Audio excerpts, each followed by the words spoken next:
Thanks for the support as a channel member, Stuart Chatterton. Well, I think that was a productive summer. We've strengthened the squad in areas we needed to strengthen. We've picked a new tactic. We've strengthened the backroom staff. We've got our new assistant manager in who came in just at the end of last season. Now we just need a good start to the season because I get the feeling if we're not top 3 by 6 games in, I'm probably getting sacked. I am still considered insecure in my job.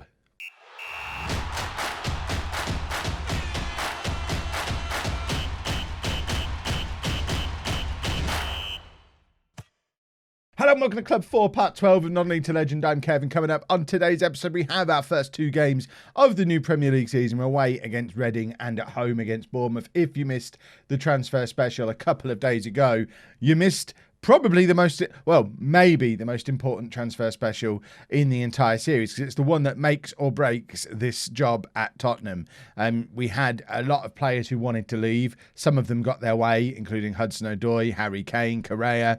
Nearly £200 million worth of players sold, but over £200 million worth of players brought in, including the right back we needed, the central midfielder we needed, his backup, a new right winger to replace Hudson-Odoi, a new striker, that one, to replace Kane, and a wonder kid Brazilian central midfielder.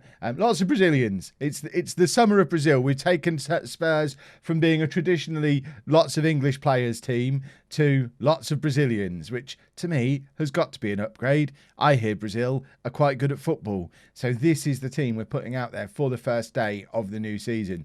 There's so few English players in that team now. It's insane. What have I done? I'm the England manager, and my solution to saving Spurs is getting rid of all my England players. If I was the FA, even if Spurs don't sack me, I think I'd be getting sacked as England manager. But this is the team. And as you can see, it's in a new look shape. We're trying a vertical tiki-taka, trying to play into the strengths of our new, better players. Virginia, Vargas, Jair at right back. Sessegnon, obviously, very, very good at left back. There was a strong argument for him to play on the left wing and Sancho not start because David Kidd, wherever he is ready. But David Kidd is injured. So for now, Sessegnon continues at left back. Although I am wondering if we should perhaps put him on an attacking instruction as well. The only problem is we're then going to have our entire back four. Our 2 wing backs, both up here the whole time. Sessegnon, I think, will instinctively attack anyway. And Jair is better at it, theoretically. He could even be a complete wing back. What's the difference between a wing back and a complete wing back? A complete wing back, I don't know. Let me know down in the comments. I'm sure you'll all tell me what the difference between those 2 roles is. But I've never played a vertical tiki-taka before, so at the moment, I've not really changed anything. I want to see what the system looks like in its natural form. I have tweaked a couple of the roles to suit our players better, notably making George up front a complete forward. I think, did I tweak the midfield? Or is that might be how the midfield is normally, but it certainly suits those players, and I've adjusted some of the roles at the back as well. Other than that, it looks interesting. Underlap, does that mean the wing backs come in here despite that doesn't make... What's an underlap? I'm learning the game. This is revolutionary. Where's underlap on here? Underlap.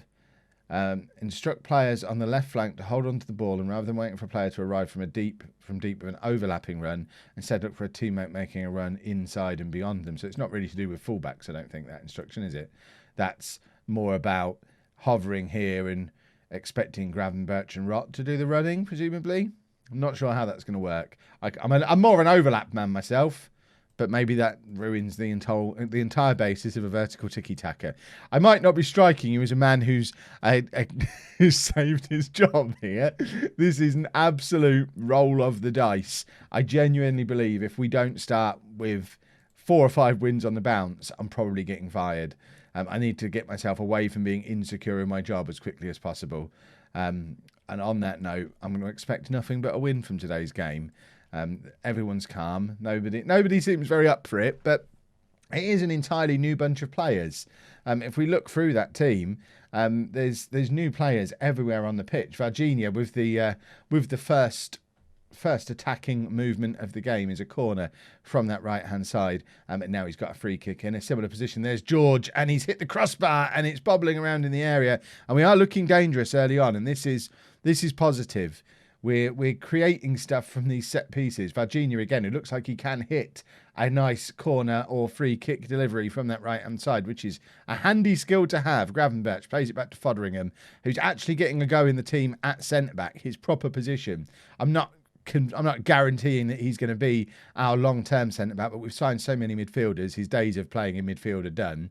So he needs to force his way in there. Here's Vargas, my defensive midfield player. Not sure why he's dribbling past players in that position, but I'm not going to argue with it too much at the moment. This is a problem, though. They've hit us on the counter-attack with a ball over the top. It's old-school Kev, and we have managed to get it clear as far as Sancho, who then draws the foul from the Reading attacker, and the move does end.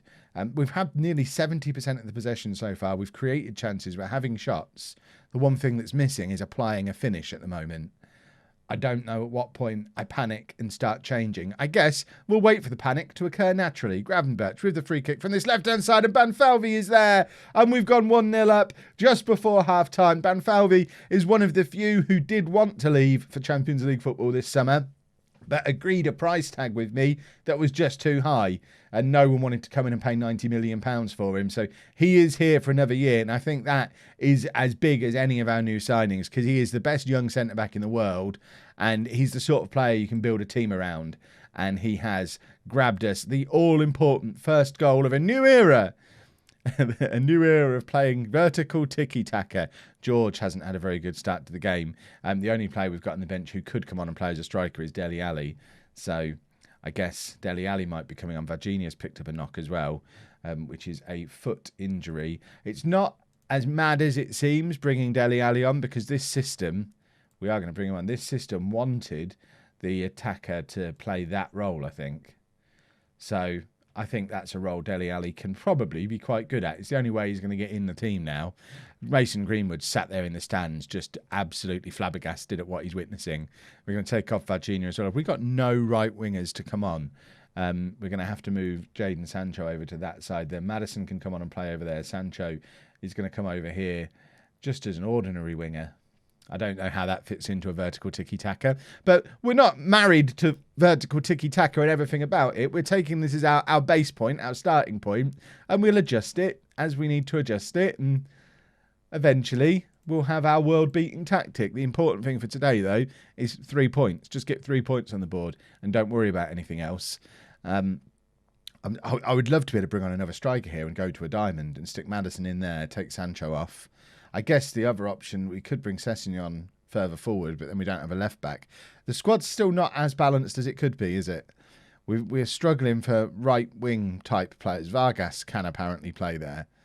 So I guess that's an opportunity to bring João Victor on and do this, which we're just going to start messing around with it straight away. What foot do you use, Vargas? You are a right foot. Well, you can stay as a winger then.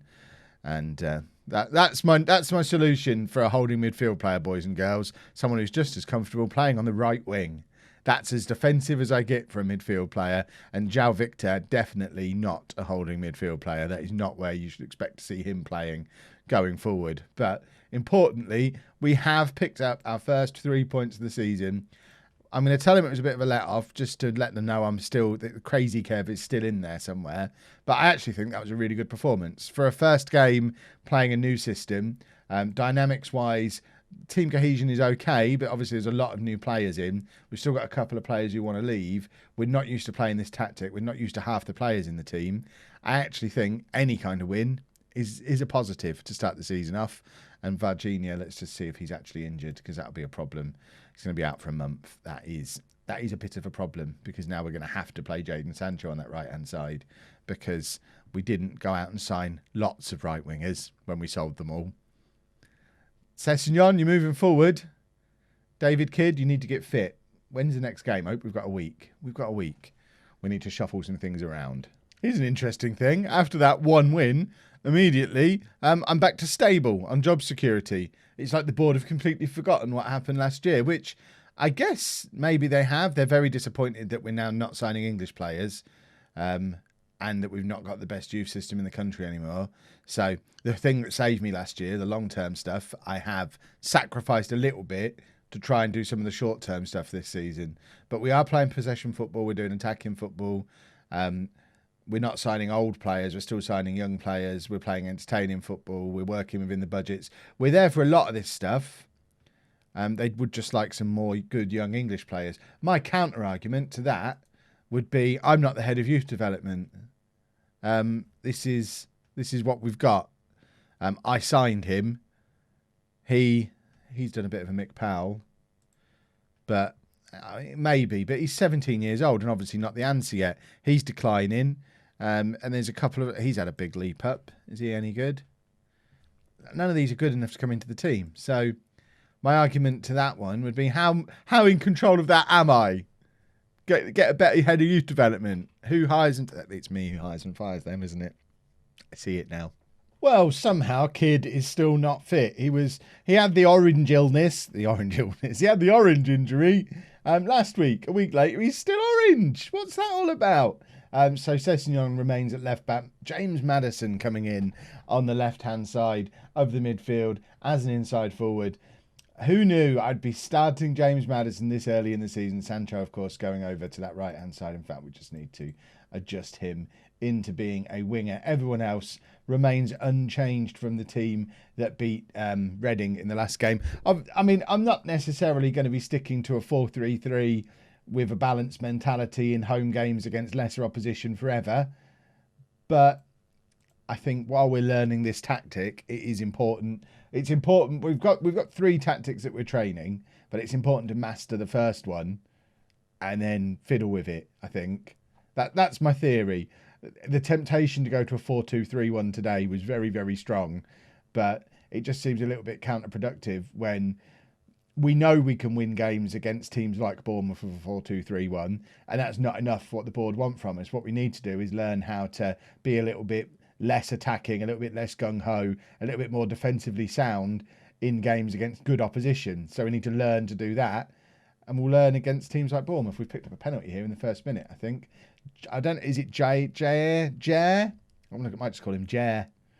I don't know how I'm going to say that man's name, but Maddison steps up to take the penalty and scores. I've always had faith in James Maddison as a footballer, and he's returning that faith for me today with a goal from the penalty spot. Of course, previously been Harry Kane's domain for many, many, many, many years, but the days of Harry Kane here at Tottenham are over, and it's all about our fancy new Brazilians and the few English players who can still slot into the system and compete with the Brazilians.